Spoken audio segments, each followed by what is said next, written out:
Your, may favorite na tilapia. Yan.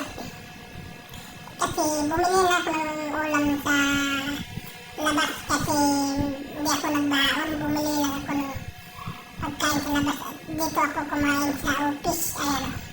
Kumain ako dito sa office mag-isa. Yan. Yan. Bilis kong kumain kasi mahaba kasi itong video ko guys eh. Matitili ko. Masarap talaga yung sugat, lalo na yung nasa gitna na yung Huwag mong subukan. Masisira ang buhay. Pagkalami talaga ng tilapia nito. Yan o. Sinisip-sip ka na yung mga kagiliran ng kabatubutuhan pa sa ano. May madumi, dikit pa na kunting naman kinakain ko. Yan o. Kasi yung mga admin kasi guys, kumain sa labas.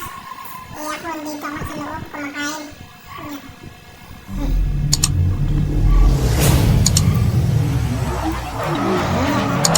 Pati ano ng ulo dito guys. Tinate na ako na to.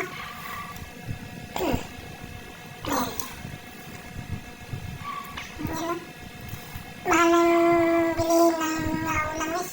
Itong isang pirasong excuse me, yung isang pirasong tritong to, mahal. 65 na to guys. Tapos yung kanin ko ay 15. Magkano na yun siya guys. Pero kiri lang yan. Kinakain mo naman yan eh.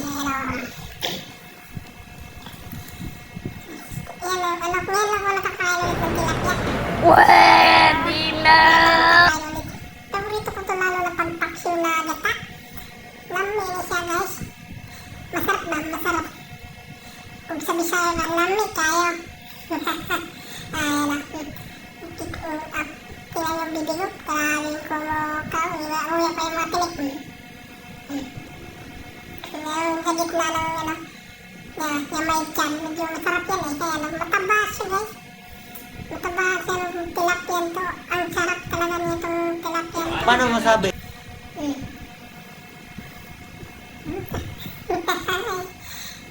Pati buto, kinakain ko na yung buto. Wala na. Kahit wala na, kinakain ko. Wala na. Sira na yung ulo niya. Wala na, sinisip-sip ko pa.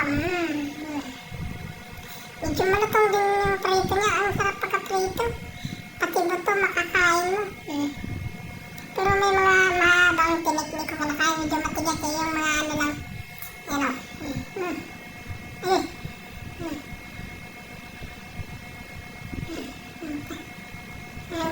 Sinisip-sip ko pa.